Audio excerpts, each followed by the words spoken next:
আসসালামু আলাইকুম, ভালো আছেন? হ্যাঁ মামু।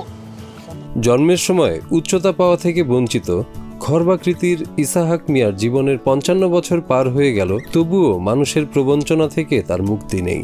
রক্তের সম্পর্কের প্রভাবশালী চাচাতো ভাইয়েরা তার পৈতৃক বাড়ি দখল করার জন্য মামলা দিয়ে হয়রানি করছে বলে অভিযোগ করেন ইসাহাক। আমার ঘর ভেঙে দিব, আমি ঘর ভাঙতে দিচ্ছে না। তো কেস যখন করছে এরা কুড়ে উড়াই দিছে, কুড়ে উড়ে যখন দিছে কারণ আমাদেরকে আদর করতে আছে। 3 স্বাস্থ্য ভাইয়েরা আমার নামে কম ইয়া করে, ওরা প্রভাবশালী। চট্টগ্রামের সন্তান আবু ইসাহাক তার বাড়িটি রক্ষার জন্য আপ্রাণ চেষ্টা করে যাচ্ছেন।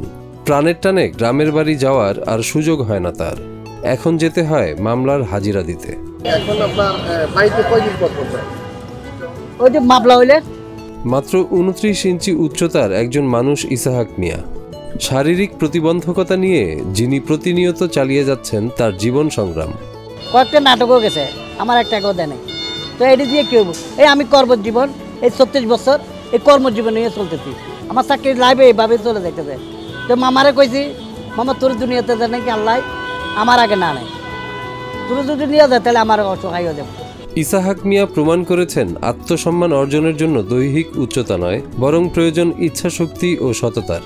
শারীরিক প্রতিবন্ধী অনেকের মতন ভিক্ষাবৃত্তি না করে নিজেকে তিনি নিরাপত্তা কর্মী হিসাবে নিয়োজিত করেছেন।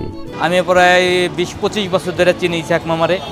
মানুষের মতো অন্য লোকের মতো হাত পেতে খায় না, তো এখানে একটা কাজ করে এবং অনেকে অনেকভাবে সার্বিক সহযোগিতা করে, তো ব্যক্তি হিসেবে অনেক ভালো লোক। একটানা 26 বছর এক রেস্টুরেন্টে কাজ করতে করতে সেখানকার মালিকের সাথে মামা ভাগ্নে সম্পর্ক হয়ে গেছে ইসাহাক মিয়ার। এই জায়গাটায় 26 বছর এর ব্যাপার ভালো বলে এই জায়গা চলে যাইতে পারছি। আমার এই মামা ভাই না, ধানমন্ডি কাবাবের মালিক যে উনি ইসাহাক মামাকে অনেক ভালো জানে, এই জন্য ওনাকে এখানে রাইখা দিয়েছে। উনি কাজ এখানে একটু বসে, সবার লোক একটু হায়ালো করে, বা যারা যায় আসে সালাম দেয়, সবার লোক হাত মিলায়। রাজধানীর ধানমন্ডি কাবাব অ্যান্ড রেস্টুরেন্টে গেলে ইসাহাক মিয়ার দেখা মিলবে। তিনি সেখানে আগত অতিথিদের সবাইকে হাসি মুখে শুভেচ্ছা জানিয়ে থাকেন। সবাইকে সে একটা সালাম দিয়া বা হাত মিলাইয়া সবার লোক একটা সুসম্পর্ক রাখে, আর সবাই ইসাহাক মামাকে অনেক ভালো জানে। ধানমন্ডির এই রেস্টুরেন্টটিতে খেতে আসা সবাই ইসাহাকের আচার ব্যবহারে প্রশংসায় পঞ্চমুখ হয়ে থাকেন। ক্রেতাদের সঙ্গে ভালো ব্যবহার ও সম্মান করায় অনেকে তাকে সম্মানীয় দেন। এ প্রতিষ্ঠানে তিনি বেতনের বিনিময়ে কাজ করেন না, তবে তার এবং তার পরিবারের সকল প্রয়োজনে কোম্পানি তাদের পাশে থাকে। ওনার ব্যাপারে খুশি, ওনার ব্যবহার আপ্যায়ন, ওনার যে সার্ভিসটা, ওনাকে আরও খুশি, ওনাকে কাস্টমার উনি এখানে বেতনটা এক্সপেক্ট করে না, আমাদের কোম্পানি অনেক খুশি হয়ে যাবে, তার চেয়ে বেশি এটা বলা বাহুল্য না। উনি এখান থেকে ওনার ছেলে সন্তানের যেটা চাহিদা, এখানে আমার কোম্পানিতে যতটুকু পরিমাণ আমাদের কোম্পানির পার্সোনাল বেতনের ব্যাপারে ওটা কোনো মানুষের কন্ট্যাক্ট নাই। রেস্টুরেন্টের মালিক মোহাম্মদ স্বপন জানান, ইসাহাক তার এখানে প্রায় 26 বছর ধরে সততা ও নিষ্ঠার সঙ্গে কাজ করছেন এবং তার ব্যবহারে ক্রেতারাও মুগ্ধ। সে আলহামদুলিল্লাহ ভালো একজন লোক, এবং কি প্রতিবন্ধী, সে ভিক্ষা না করে সে কিন্তু কর্ম করে খাচ্ছে। আমি তাকে ওই সাপোর্টটা দিচ্ছি, যেহেতু মামু ভাগ্নে সম্পর্ক, আমিও তাকে পছন্দ করি, সেও আমাকে পছন্দ করে, ওই হিসাবে আমি তাকে খুব ভালোবাসি। দেশের মানুষ সবাই একটু সহযোগিতা করলে হয়তো আর ফ্যামিলিটা আর একটু স্বচ্ছ হয়। ইসাহাক ছোটবেলায় তার বড় ভাইয়ের দোকানে কাজ করতেন। 1990 সালে ভাইয়ের উপর অভিমান করে তিনি বাসা থেকে পালিয়ে ঢাকায় চলে আসেন। ঢাকায় আসার পথে বাস ড্রাইভারের সহানুভূতি থেকে শুরু করে অচেনা শহর ঢাকায় এসে তিনি যেন পেয়ে গেলেন রক্তের সম্পর্কহীন আর এক ভাইয়ের দেখা। ব্যবসা করতে ভাইয়ে জিনিসপত্র আনতো, আমি দোকানদারি করতাম, সাথে আরও লোক ছিল। তো কিছু কাস্টমার আছে রিক্সাওয়ালারা 1 টাকা খাইছে, কয় 8 আনা খাইছে, 8 আনা খাইছে, আর 10 টাকা খাইছি, এই অবস্থা করতো। তো এখন আমি টাকা পয়সা চাইলে ভাইয়ের কাছে বিচার দিত, ভাইয়ের কাছে বিচার দিলে ভাই আমারে মানে তুই আমার কাস্টমার নষ্ট করে লাইতে হবে, তোর কাস্টমার যখন নষ্ট হয়ে যেতে তাহলে আমি তোর দোকান থেকে লাভ।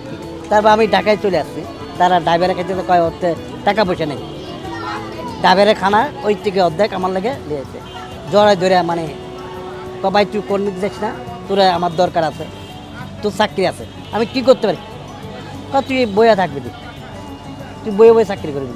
2001 সালে গ্রামের বাড়িতে ধুমধাম করে ইসাহাক মিয়ার বিয়ে হয়। 24 বছরের দাম্পত্য জীবনে তাদের 3 মেয়ে ও 1 ছেলে আছে। অতি খর্বাকার মানুষ হওয়া সত্ত্বেও নিরাপত্তা কর্মী হিসেবে কাজ করে তিনি 2 মেয়ের বিয়ে দিয়েছেন। না, আমাদের বিয়ে বাবা হয় নাই, আন দেখা থাকে, সে অনুভব বলছে মানে আমার নসিবে যেটা আছে, বউরে দেখে নেই, ওর মা বাবারে দেখাইছে, কয় ছেলে ঢাকায় থাকে, কয় ঢাকা কি জিনিস এটা তো বোঝোই, এই কইছে ঢাকা, অবাক হয়ে গেছে একটু মানুষ ঢাকায় থাকে, আর তোমার মতো এতটি মানুষ আছে কেউ কি ঢাকা থাকে না। তো ও ঢাকা থাকে কেন, চাকরি করে, দমদাম হয়েছে আমার বাড়িতে, ওদের বাড়িতে হয় নাই না। এই যে মানুষের দানা পানায় লই, এটা লই, এই যে মামা আছে আমার, সবার মামা আছে, তোমার মা, আমার 3 মেয়ে ছেলে, 2টা বিয়ে দিচ্ছি, একটা মেয়ের পিছনে 7 লাখ টাকা করে খরচ হয়েছে, আবার ঘর সাজাই দিচ্ছি, এই কর্ম করে দিয়েছে। এখন ইসাহাক মিয়ার শুধু একটাই চাওয়া, সম্মানের সঙ্গে বাঁচা এবং তার নিজের পৈতৃক ভিটেমাটির উপর তার অধিকার সম্পূর্ণভাবে ফিরে পাওয়া। আমরা 360 গিরির সমাজ, ওরাই সর্দার মদ্দার, ওরা যা করবে তা শুনবো, ওরা জুলুম করে আমার ঘর বাড়ি ভাঙতেছে, কোর্ট কাছারি আছে, মানে যা কিছু আছে সব জায়গায় গেছি, কেউ আমার দ্বারে নাই। আমার এখন আজ থেকে খুবই খারাপ বলতে আমার এখন খুব কষ্ট, আমার টাকা ছাড়া কোনো বিকল্প নাই।